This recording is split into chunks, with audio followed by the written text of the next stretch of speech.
Hi guys, in today's video we're gonna talk about how to care and raise your colocasia and different way you can plant them. Now the first way is I have seen a bunch of people do it. I haven't done it yet, but as the result, from what I've seen, it's pretty good, like really good. You put your colocasia in a basket like this. They have full of drainage holes.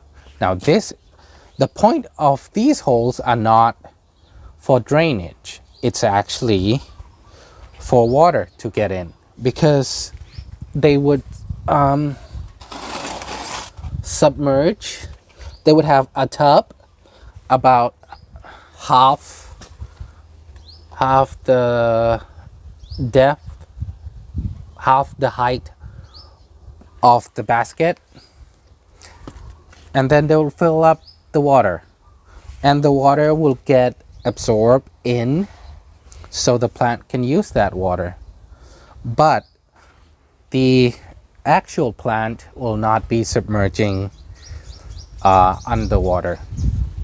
Now that's how I normally do it. That's how it suits my condition at home. Most of my colocasia are raising that way, and they are thriving. They're not. It's not like it's not working. It's working well, at least for me. It differs from person to person and place to place. Like over here, I had just normal pot, chopped coconut as planting medium, and then I just soak it in water. It's always moist and wet. I mean, it's not ideal for, let's say, syngonium, but it is good for colocasia. Now I've tried this.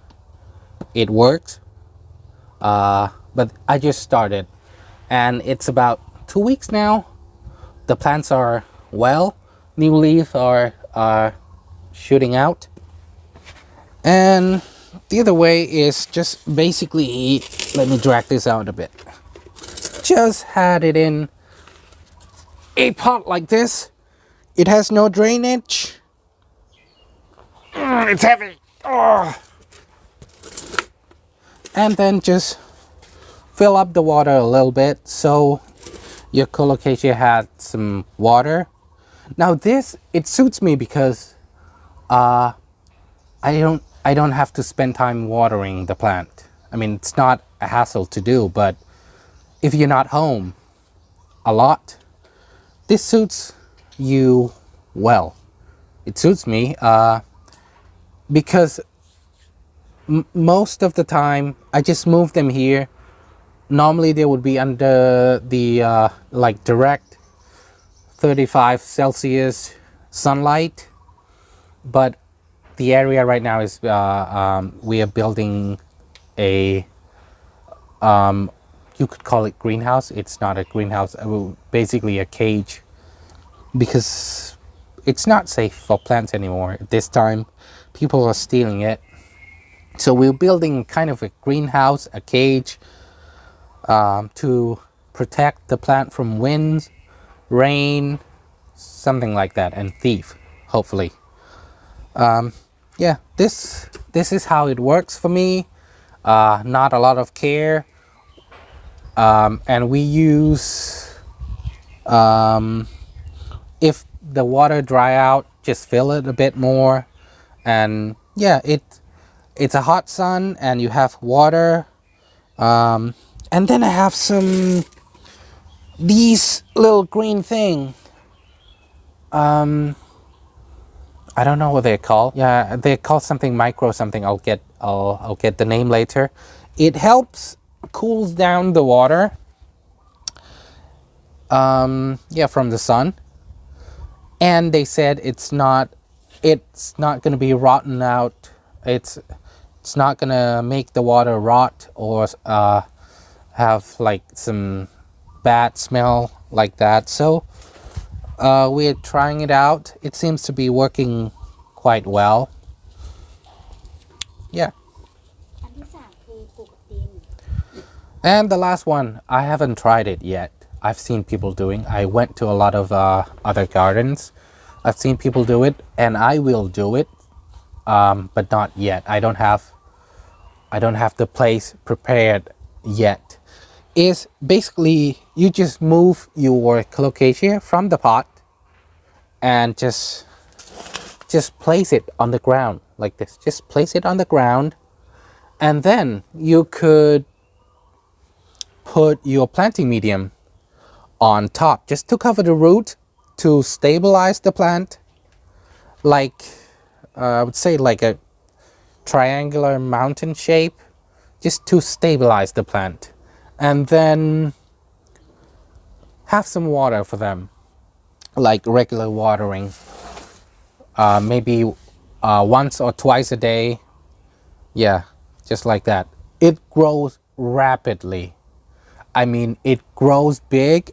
The plant itself, the actual shoot, grows really big, and although it won't produce a lot of runners, unlike soaking it in the water like this, like just like lily pads, like lotuses.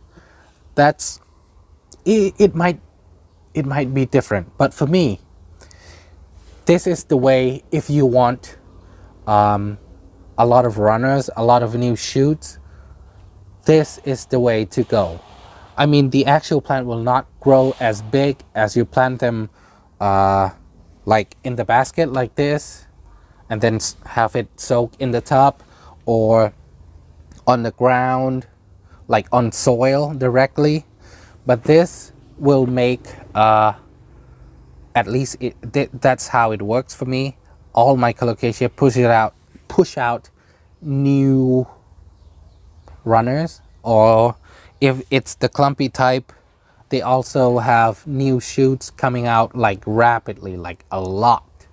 So that's how it works for me. So I'll stick with that. I try to go this route a bit, but it didn't work as well as the like lotus, like drowning it in water way. So it depends. It might work differently for you. Some people don't like this, the water submerging thing that I'm doing. They have bad experience with it. They say the water rot. They say the muddy soil make their root rot. But it all works well for me. So I don't know what went wrong.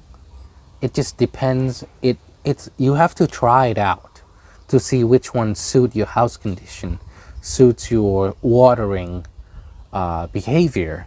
Like this is really convenient. Just have a lily pad pot, so it holds water, and then you don't have to water it for like, I don't know, a week, two. It depends on your house condition again. But the plant is strong, healthy. I have no problem. That will be it for this video. Thank you for watching.